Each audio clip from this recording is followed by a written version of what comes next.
En el día de hoy vamos a ver un caso aterrador. Una persona con antecedentes de violencia que no supieron frenar a tiempo. Una mujer celosa, vengativa y violenta con sus parejas. Hasta que llegó demasiado lejos. Decapitó, despellejó y cocinó a su compañero sentimental para luego servirlo en la mesa como si de un banquete se tratase. En el episodio de hoy, Catherine Knight, la caníbal. Barbara Rowan, casada con Jack Rowan, matrimonio del cual tenía 4 hijos. Sin embargo, esto no fue impedimento para que Barbara tuviera una relación extramatrimonial con Ken Knight, amigo y compañero de trabajo de su esposo. Las dos familias eran muy conocidas en la pequeña ciudad rural de Aberdeen, en Nueva Gales del Sur, estado que se encuentra en la costa este de Australia. El engaño de Barbara a su esposo provocó un escándalo en la pequeña ciudad conservadora, lo que llevó a que Barbara y Ken se mudasen a Moore, Nueva Gales del Sur, Australia. Los dos hijos mayores de Barbara y Jack decidieron seguir viviendo con su padre. Los dos pequeños fueron criados por una tía. Barbara junto a su nueva pareja tuvo 4 hijos, incluidos 2 niñas gemelas nacidas el 24 de octubre de 1955 en Tenterfield. Catherine Mary Knight era la menor de las gemelas. Año 1959. Muere Jack Rowan. Los dos hijos mayores de Barbara comienzan a vivir con ella y su pareja Ken. Para este entonces, Catherine ya contaba con 4 años de edad. El padre de Catherine resultó ser un alcohólico que utilizó abiertamente la violencia y la intimidación para violar a su esposa hasta 10 veces por día. Desde muy pequeñas las gemelas y los hijos de Barbara solían escuchar los detalles íntimos que le contaba acerca de su vida sexual y el odio que había desarrollado hacia el sexo y los hombres. Estas situaciones se trasladaron a los hijos de Barbara, quienes abusaron de Catherine en más de una ocasión. Un día Catherine se quejó con su madre afirmando que ella no quería participar en esa violencia y sexo explícito. La respuesta de su madre Barbara fue: aguanta y deja de quejarte. Aunque hay muy pocos detalles acerca de estos actos, los psiquiatras aceptan sus afirmaciones y los hechos han sido confirmados en gran medida por miembros de su familia. La bisabuela de Barbara era una australiana indígena del área de Moore que se había casado con un irlandés. Barbara por su parte estaba orgullosa de este hecho y se identificó como aborigen. Sin embargo, esto lo mantuvo en secreto ya que en la época había un fuerte racismo en la zona y esto podía ser perjudicial para los niños. Catherine junto a su hermana gemela eran muy cercanas, pero también lo era hacia su tío Oscar, quien lamentablemente se quitó la vida en 1969, acto que dejó devastada a Catherine. Hoy en día sostiene que el fantasma de su tío la visita. Ese mismo año la familia regresó a Aberdeen.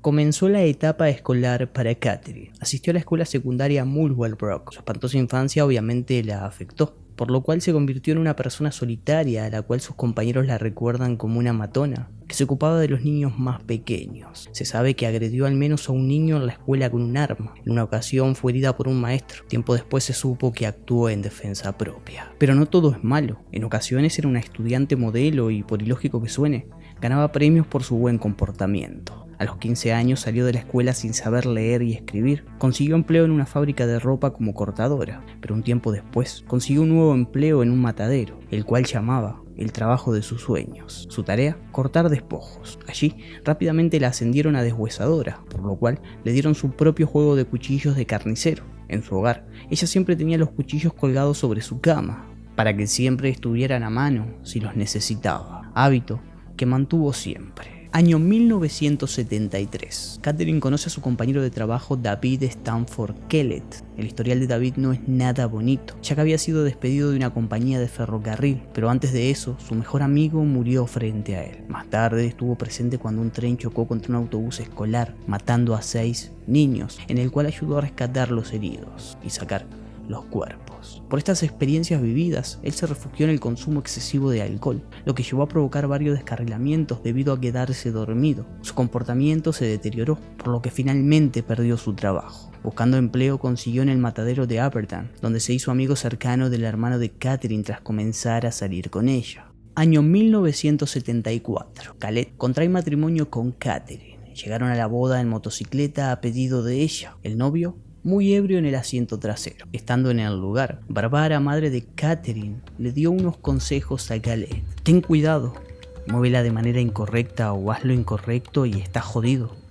Nunca lo hagas. Piensa en jugar con ella engañándola y te matará. tiene un tornillo suelto en alguna parte. Dicho y hecho. En la noche de bodas, Katherine intentó asesinar a su esposo. Luego explicó que fue porque se quedó dormido después de haber tenido relaciones sexuales solo 3 veces. Esto no fue un caso aislado. El matrimonio estuvo lleno de violencia por parte de ella. En una ocasión, la policía acudió al domicilio y Kellett presentaba una fractura en el cráneo. Logró escapar de ella y pidió ayuda a su vecino, Katherine, quien se encontraba embarazada. Cuando Kellett llegó un poco más tarde de lo habitual, tomó la decisión de prender fuego la ropa y darle un fuerte golpe en la cabeza con una sartén. Ella le prometió a David cambiar su comportamiento, por lo que él retiró los cargos. Año 1976. Nace Melissa Ann, hija del matrimonio. Tiempo después, Kellett no aguantó más y se separó de Katherine. Este abandono la golpeó fuerte, lo que llevó a Katherine a tener episodios de violencia contra su propia hija. Luego de estos episodios, tuvo que ser tratada durante semanas en un hospital psiquiátrico. Tras abandonar el mismo, siguieron ocurriendo episodios de violencia con los vecinos como testigos. Pero el caso más grave fue cuando dejó el coche de Melissa Ann, su hija, en las vías del tren. Una persona que pasaba por el lugar se percató de esto y rescató a la pequeña. Tan solo unos minutos después pasó el tren. En paralelo a esto, Katherine había amenazado en la ciudad a varias personas con un hacha. Tras estos incidentes volvió al psiquiátrico, pero unas horas más tarde recuperó su libertad nuevamente. Tan solo unos días después, volvió a agredir a una mujer con uno de sus cuchillos, provocándole varios cortes en la cara. Le exigió que la llevara a Kessland para encontrar a Kellett. La mujer logró escapar, pero no así un niño al cual tomó de rehén amenazándolo con el cuchillo. La policía llegó y logró quitarle el arma blanca. Nuevamente fue ingresada al psiquiátrico, donde permaneció varias semanas. Durante su estadía le comentó a las enfermeras que tenía la intención de matar al mecánico de la estación donde sucedió este hecho, ya que él fue quien reparó el vehículo a David, lo que había permitido irse. Luego tenía la intención de matar a su esposo y su madre. La policía informó esto a Kellett y él decidió dejar a su novia para apoyar a Katherine a llevar toda esta situación. 9 de agosto de 1976. Katherine fue dejada en libertad al cuidado de su esposo y suegra. Se trasladaron a la ciudad de Ipswich, donde consiguió trabajo en una fábrica de carne. 6 de marzo de 1983. El matrimonio tuvo otra hija, Natalia Marie. Año 1984. Katherine abandonó a su esposo David y se mudó a la casa de sus padres, luego a una casa alquilada en la cercanía de Muswellbrook. Volvió a trabajar en el matadero, pero un año más tarde se lesionó la espalda y recibió una pensión por discapacidad, y el gobierno le dio una residencia de la Comisión de Viviendas. Año 1986. Katherine conoce a David Saunders, un minero de 38 años. Otra relación plagada de violencia, pero tuvo fin cuando Katherine golpeó a Saunders en la cara con una plancha para luego apuñalarlo en el estómago con un par de tijeras. Él tomó una larga licencia y se ocultó de ella, quien intentó encontrarlo sin éxito. Un tiempo después, él intentó volver a ver a su hija, pero se encontró con la sorpresa que tenía una denuncia por parte de Katherine, quien aseguraba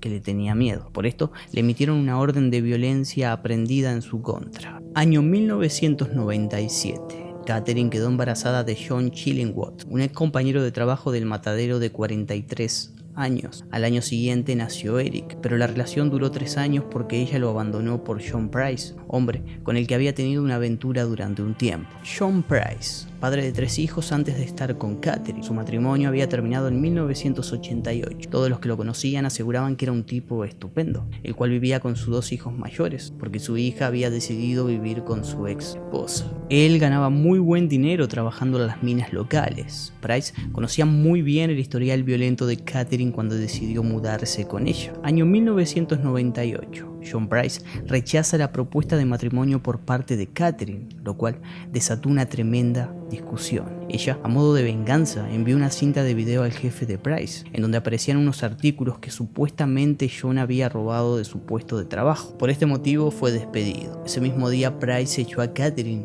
la cual regresó a su casa. La noticia del robo se extendió por todo el pueblo, arruinando la buena imagen de John. Meses más tarde, Price reinició la relación con ella, aunque esta vez no permitió que se mudase con él. Las peleas fueron a peor en el matrimonio. Los amigos de John se alejaron de él, con quien no querían tener nada que ver mientras estuviera en esa relación. Febrero del año 2000, en una de las tantas discusiones, Katherine apuñaló en el pecho a John. El 29 de ese mismo mes, él puso una orden de alejamiento a Catherine. Tras regresar a su vivienda, Catherine no estaba, y tampoco sus hijos. Ella decidió dejar a los niños con unos amigos para poder pasar la noche juntos. Había planeado una noche romántica para poder reconciliarse. De hecho, había comprado lencería nueva. John, sin saber esto, se fue a su dormitorio y se quedó dormido. Cuando Catherine volvió a la vivienda, despertó a John y mantuvieron relaciones sexuales.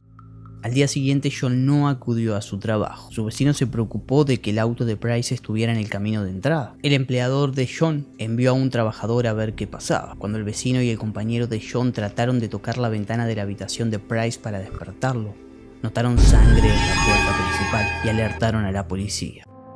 La policía acudió al lugar. Decidieron forzar la entrada e ingresar. Se encontraron con un escenario terrorífico, digno de una película de terror. Catherine estaba prácticamente en coma. Había ingerido pastillas. A su alrededor, un escenario con niveles de atrocidad difíciles de imaginar. Catherine había apuñalado a John mientras dormía.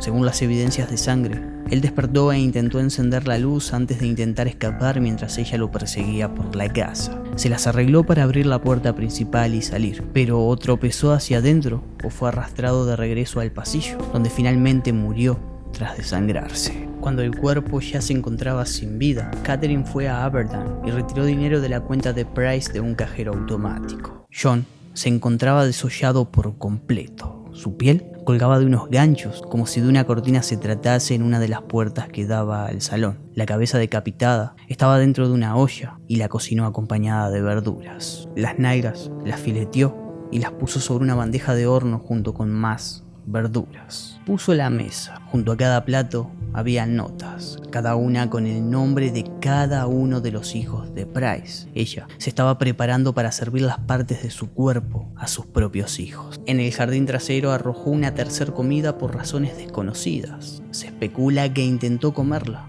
pero no pudo. Lo que quedaba del cuerpo de John se encontraba con el brazo izquierdo sobre una botella vacía de refresco, con las piernas cruzadas. En la corte se afirmó que esto era un acto que demostraba el desprecio de ella hacia él. Sobre una fotografía de Price, Catherine había dejado una nota con faltas de ortografía que decía: "El tiempo tomó venganza por violar a mi hija. Para el pequeño John, ahora juega con el pequeño John Dick, John Price". Esta nota fue desechada en la corte por insensatez y falta de fundamento. De acuerdo con el detective Mucio, quien investigó el crimen, Price intentó desesperadamente salvar su vida. Se encontraron marcas de sangre con sus huellas digitales por los pasillos, los muros, las puertas, los apagadores y la puerta de entrada. Catherine Mary Kenai fue encontrada culpable de asesinato y sentenciada a cadena perpetua sin posibilidad de libertad condicional. En junio de 2006, Catherine apeló la cadena perpetua, alegando que una pena perpetua sin posibilidad de libertad condicional era demasiado severa para el asesinato. Los jueces desestimaron la apelación en la Corte de Apelaciones Penales de Nueva Gales y el juez escribió en su sentencia: "Este fue un crimen espantoso, casi más allá de la contemplación en una sociedad civilizada". La autopsia de John Price reveló que recibió 37 apuñaladas, tanto en la parte delantera como en la parte trasera del cuerpo.